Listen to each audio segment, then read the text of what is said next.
এটা একটা পুরোপুরি free demo landscape water colour class ছিল।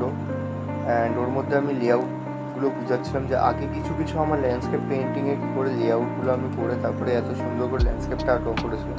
তো আজকে ডেমোতেও আমি আঁকার আগে বুঝিয়ে দিলাম যে এইভাবে লেআউটটা হয়, যেটার মধ্যে আমরা প্ল্যানিং যেটা করি যে ছোট্ট একটা জায়গার মধ্যে গোটা পিকচারটাকে আমরা এঁকে সুন্দর করে সাজিয়ে নিই, যে কোথায় হাইলাইটস হবে কোথায় কী হবে। দেখতে পাচ্ছ ওই পেন্টিংটার মধ্যে। তারপর আমরা কি করব, ছোট্ট করে একটা লেআউটের মধ্যে গোটাটা এঁকে নেওয়ার চেষ্টা করব, যেটার মধ্যে আমরা লাইট অ্যান্ড শ্যাডোজ কোথায় কি হবে অ্যান্ড কোথায় কতটা গ্রিন আমরা ইউজ করব। বিকজ গাছের মধ্যে ডিফারেন্ট ভেরিয়েন্টস আছে, যে এক জায়গায় স্যাপ গ্রিনের মতন আমরা দেখতে পাই, এক জায়গায় ডিফারেন্ট হাইলাইটস পড়ে, শ্যাডোজ পড়ে, অনেক কিছু ব্যাপার আছে। কিছু কিছু জায়গায় ছোট ছোট পাতাও দেখাতে হয় যে গাছের হ্যাঁ এইটুকু পাতা, কিছু কিছু জায়গায় ছেড়ে দিতে হয় যাতে আমার চোখ দিয়ে স্যাটিসফাইড ফিল হয়, যাতে পেন্টিংটা দেখে আমরা পিস ফিল করি, যে এরকম না লাগে যে আমরা পেন্টিংটা দেখছি বাবারে মনটা কেমন উগ্র হয়ে গেল, এই জিনিসগুলো না হয়। তো এই জন্য একটু প্ল্যানিংটা লাগে আর কি। তারপরে আমরা সুন্দর করে যখন প্ল্যানিংটা হয়ে যায় তখন আমরা বড় পিসটার মধ্যে সুন্দর করে ব্যাপারটা গুছিয়ে এঁকে নেওয়া মানে শুরু করে দেবো। তারপরে আমরা যে লেআউটটা আছে ওটাকে পাশে রেখে সুন্দর করে এঁকে নেবো। এরপরে আমরা কি করব, লেআউটটা তো আঁকছি, তারপরে কিছু কিছু জায়গায় আমরা ড্রামাটিক করার কি চেষ্টা করবো। এই যে ভাবো বাড়িটা আছে, বাড়িটা সিম্পলি একটা ট্রায়াঙ্গেলের মতন ছিল, কিন্তু আমরা এর মধ্যে ডাইমেনশনটাকে একটু বানিয়ে হালকা একটু ভেঙে দেওয়ার চেষ্টা করবো। তাহলে কি হবে, বিষয়টাকে আমরা মানে একটা ড্রামার মধ্যে আমরা ফোর্স করছি। তো একটা ছবির মধ্যে যদি যতটা ড্রামা থাকবে ওটা অতটা মানে একটা চিন্তনীয় একটা ব্যাপার থাকে, ঠিক আছে, অ্যান্ড ওটা অতটা সৌন্দর্য মানে শো করে আমাদেরকে। তো কোথাও একটা ওরকম ভাঙার চেষ্টা করবো, এবার অত্যাধিক লেভেলে ভেঙে দেওয়ার চেষ্টা করবো না, মডারেটলি আমরা এটা চেষ্টা করব। তারপরে আমরা সুন্দর করে ব্যাকগ্রাউন্ডটাকে কতটা স্পেস দরকার। একবার কি হয়, আমরা যখন একটা ছবি আঁকি ওই জায়গায় আমরা স্পেস দিই না, মানে একটা ছবিকে ভাবো একটা মেন সাবজেক্ট আছে ওটাকে আমরা মাঝখানে বসিয়ে দিলাম, বা এইগুলোতে কী হয় জিনিসটা আমাদের ছবিটা কতটা কি নষ্ট হয়ে যায়। কিছু কিছু রুলস আছে, বেসিক রুলস, এগুলো ফলো করবো। আর যে সবাই বলো যে মানে দামি দামি রঙ ইউজ করলে ভালো হয়, এই হয়, বেসিক কালার ইউজ করো, একটু ঠিকঠাক তোমার পেপারটা ইউজ করো, বিকজ ওয়াটার কালার পেপারটা একটু ইম্পর্ট্যান্ট, ঠিক আছে। তো এটা যেমন কি কোল্ড প্রেস পেপার ইউজ করছি 250 GSM, so it's very affordable, maybe 80 rupees করে চার্ট পেপারটা পড়ে। অ্যান্ড এটা একটু দেখিয়ে দিলাম যে এরকম করে রং সাজানো প্লেটের মধ্যে। অ্যান্ড আমরা কী ব্রাশ ইউজ করবো, যে লোমের ব্রাশটা আছে, স্প্রে আছে, মপ ব্রাশ আছে, এগুলো সব। অ্যান্ড কাপড় একটু রাখবো, বিকজ তোমার কী হলে যখন ব্রাশটা ড্রাই ব্রাশিং করি আমি কিছু কিছু জায়গায়, তো ওই স্টাইলটার জন্য একটু দরকার পড়ে। তো এবার আমরা লেআউটের মধ্যে ছোট্ট করে একটু কালারটা অ্যাড করে দেবো। তাতে কী হয় যে আমার কাছে গোটা প্ল্যানিংটা থাকছে যে আমরা কতটা কী কালার করবো। এবার কিছু কিছু জায়গায় এটা তো আমরা লাইট অ্যান্ড শ্যাডোটা বুঝে গেলাম, এবার আমরা কি দেখবো যে কোন কালারের সাথে কোন কালারটা কন্ট্রাস্ট করছে, মানে ইমপ্রেশনের মধ্যে কালারটাও কোথাও একটা বিশাল মাইনে করে, ঠিক আছে। তো এই জিনিসগুলো আমরা একটু ফলো করে নেবো। এইবার স্টুডেন্টসদের একটু আঁকাগুলো দেখে নিচ্ছিলাম আর ওদের কি রিভিউজ ছিল, তো ওরা বলছিল আর কি যে মানুষটাকে আমি এতক্ষণ ধরে এঁকেছি, এরকম কিচ্ছু নয়, সিম্পলি ওইটাকে একটু এঁকে নাও। কেন কি একটু ল্যান্ডস্কেপটা ওয়াইজ আমাদেরকে বুঝতে হবে যে কোথায় কতটা ইম্পর্টেন্স দিতে হবে আর কোথায় দিতে হবে না। হ্যাঁ, এবার যদি বাড়িটা একটু ছোটো সাইজের হতো বা তোমার একটু বাড়ির দরজার দিকেই শুধুমাত্র দেখাচ্ছ বা মানুষ যদি সামনে থাকে তখন মানুষটাকে হয়তো একটু ভালো করে ড্রয়িংটা হতো। এটা সিম্পলি একটা ছিল। তো এবার ইয়েলো অকার দিয়ে সুন্দর করে রঙটা আমি চাপিয়ে নেবো, যাতে গিয়ে কিছু কিছু জায়গায় বার্ন শাইনারটাও ইউজ করবো আমরা। কেন কি বার্ন শাইনারটা কেন দরকার, যে মাটির একটা ডিফারেন্ট শেডস থাকে, শুধুমাত্র ইয়েলো অকারটা থাকে না, ডিফারেন্ট শেডস থাকে, ব্রাউন থাকে, কোথাও কোথাও গ্রিনিশ হয়ে থাকে, মানে যেটা ফ্যাঙ্গাস হয়ে যায় না এই কিছু কিছু জায়গায়। এবার শ্যাডোজের জন্য আমরা কি ইউজ করবো, আল্টামেরিন প্লাস একটু ব্রাউন কালার ইউজ করবো, মানে হচ্ছে বার্ন শাইনার। তার ওর মধ্যে কী হচ্ছে, শ্যাডোর মতন একটা ভাগ চলে আসবে। অ্যান্ড এই যে সি গ্রিন টাইপসেরটা দেখছো, এটা কি করে এই কালারটা হয়, তোমার deep green plus Prussian blue plus white, তাহলে এই সুন্দর এই মিষ্টি দেখে একটা কালারটা চলে আসে। তারপরে আমি স্যাপিন দিয়ে হালকা শেডসগুলো দিয়ে দেবো। এবার দেখতে পাচ্ছি যে ব্রাঞ্চের এখানে কিছু কিছু জায়গায় আমি গ্রিন ক্যান ইউজ করেছি। দেখবা যখন আমরা যে বাড়ি এখানে খুব বর্ষা টর্ষা পড়ে তখন দেখবে যে গাছের কিছু কিছু শ্যাওলার মতন পড়ে, তো ওই জন্য আমি কিছু জায়গায় একটু গ্রিনিশ দিয়েছিলাম বিষয়টা। তো এটাকে এনজয় করো, ঠিক আছে। অ্যান্ড দেখতে পাচ্ছি একটু শ্যাডোজ আমি ইউজ করে নিলাম যে ছবিটাতে আগে থেকে, যে এতটা শ্যাডোজ ইউজ করবো, বিকজ আমার লেআউটের মধ্যে এটাই আমাকে শো করছে যে আমার এতটা শ্যাডোজ থাকবে।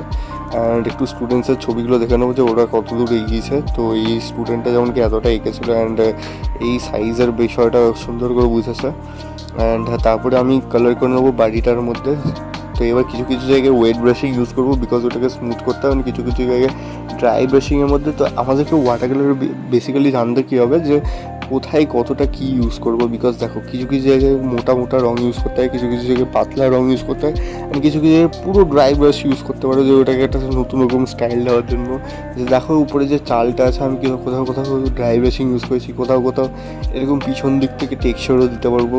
তো it totally depends on the mood, on the weather, everything. যখন তুমি আউটডোরে যাবে তখন একটা দেখবে একটা গরম লাগছে, একটা তোমার গা থেকে একটা সোয়েটিং হচ্ছে, ডিফারেন্ট একটা ফিলিং আসছে। বাট তখন একটা পেন্টিং হবে and তুমি একটা বাড়িতে বসে এসিতে বসে সুন্দর করে পেন্ট করছো, ইটস টোটালি ডিফারেন্ট। হতে পারে তুমি the same artist is painting that, but it's totally different. কেন? একটা মুডের বিষয়টা পেন্টিং খুব কাজ করে।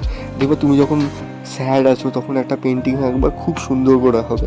মানে ভাবো যে তুমি তোমার কোনো প্রিয়জনকে আঁকছো, তখন খুব সুন্দর করে ওটা নাক চোখ মুখ খুব সুন্দর করে তুমি ভেবে ভেবে আঁকবে। এবার খুব খুশি আছো তখন একটা হবে সুন্দর, কিন্তু সেই স্যাডনেসের মধ্যে একটা যে ব্যাপার আছে, যে একটা একটা মানে ওয়ান সাইডের মধ্যে একটা যে বিষয় থাকে, কিন্তু ওই জিনিসটা কিন্তু খুব খুশি হলে সেই জিনিসটা আছে। মানে হালকা স্যাডনেসের মধ্যে একটু, এই জন্য দেখবে যারা খুব বড় বড় কোথাও একটা স্যাডনেসটা কোথাও কাজ করে। যাই হোক, আউট অফ দ্য টপিক। তো এই কিছু কিছু জায়গায় দেখো যে এই কলা গাছের পাতাটা আমি অল্প ধরলাম কেন, এই জিনিসটা একটু মানে ছবিতে আমি দেখাতে চাইছি বিষয়টা যে কিছু একটা আছে এখানে। তারপরে আমি কী করবো, যে শ্যাডোজগুলো আমি প্লে করে দেবো, যেটা হচ্ছে আর দূরে যত যাচ্ছে দূরের জিনিস কী হয় অতটা একটা ব্লুইশ হয়। অ্যান্ড একটু কন্ট্রাস্টিং হতে হবে যাতে কি আমি যেন চোখে খট করে না লাগে বিষয়টা। অ্যান্ড যেমন দেখতে পাচ্ছ যে আমি কিছু কিছু জায়গায় এই দেখছো যেমন গোটাটা ওয়েট করে একটা প্রসেস হয়, কিন্তু অনেক সময় কী হয় গোটা ওয়েট করে যখন তুমি ওয়াটার কালারটা করবে, ব্রাশ কন্ট্রোলটা খুব ইম্পর্ট্যান্ট। ওয়াটার কালারের main thing is your brush control. তোমার মাথা কাজ করে, সব কিছু ইম্পর্ট্যান্ট। বাস তোমাকে জানতে হবে যে আমার ব্রাশে যে আমি রঙটা নিচ্ছি কতটা ড্রাই আছে, কতটা ওয়েট আছে, আর কতটা আমি যে স্প্রেও ইউজ করছি, কতটা স্প্রে করতে গেলে ওই জিনিসটা ওয়েট হবে, কতটা কী ইউজ করলে কত, এই প্ল্যানিংগুলোই দরকার।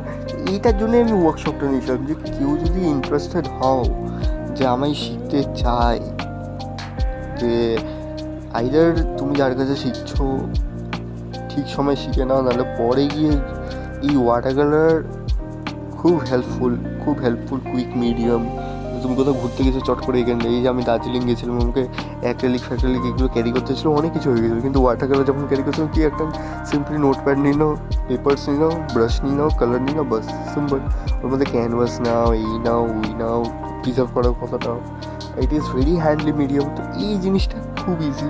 অ্যান্ড কোথাও একটা water colour is really tough, because একবার a single mistake can make your painting destroyed in this মানে মিডিয়াম। ওকে, তো কেউ যদি রিয়েলি ইন্টারেস্টেড থাকো you can easily pin me. এটা যদি তুমি ইউটিউবে দেখছো তাহলে আমাকে ইনস্টাগ্রামে তোমার কী বলে ডিএম করতে পারো, সুরজিৎ _art বলে আমার চ্যানেলের নাম আছে। আর হচ্ছে তোমার যদি ফেসবুকে দেখে থাকো তাহলে easily you can get me in তোমার messenger, you can pin me over there. I will tell you the কোর্সের ফিস কত অ্যান্ড কী কী রুলস আছে, এটা ওটা সব বলে দেবো, আমি চাপ নেই, ঠিক আছে। তো এই জিনিসটা জানানোর জন্যে আমি আর কি। অ্যান্ড খুব শীঘ্র আমি চেষ্টা করছি, একটু বিজি আছি কিছু কিছু জিনিস নিয়ে, নাহলে খুব শীঘ্র আমি চেষ্টা করছি একটা ফ্রি পোর্ট্রেট ওয়ার্কশপ রাখার চেষ্টা করছি, যাতে কি আমরা এনজয় করবো যে পোর্ট্রেটটা ওয়াটার কালারের মধ্যে থেকে কী সুন্দর করে। তো অনেকে চারকোল খুব হ্যান্ডলি মিডিয়ান দুমদাম করে একটা চাপিয়ে দিলাম, একটু লাইট অ্যান্ড শ্যাডো করে হয়ে যায়। বাট ওয়াটার কালারে কী করে ইউজ করতে হয়, বিকজ হাইলাইটস, কোথাও একটা মিড টোন, শেডস, অনেক কিছু ব্যাপার থাকে। এই জিনিসগুলো একটু মানে জানাটা ইম্পর্টেন্ট, বিকজ জানার কোনো দিন শেষ হয় না। অবভিয়াসলি আমি অনেক জানি না, যতটুকু জানি অতটুকু তোমাদেরকে প্রদান করার চেষ্টা করছি, অ্যান্ড তোমাদের থেকে অনেক কিছু শেখা হবে আমার। তো ওই আর কি, ভিডিওটা ভালো লেগে থাকলে প্লিজ লাইক করে দিও, যদি ইউটিউবে দেখো তাহলে লাইক করে দিও, সাবস্ক্রাইব করে দিও, যদি ফেসবুকে দেখে থাকো লাইক করে দিও, অ্যান্ড যদি ফেসবুকে তোমার কি বলে ফলো যদি না করে থাকো প্লিজ করে দিও, অ্যান্ড শেয়ার করে দিও যদি কোনো ফ্রেন্ডসের তোমার হেল্প হয় এই ভিডিওটা দেখে। ওকে, তো thank you for watching and supporting. So yeah, until that, bye by.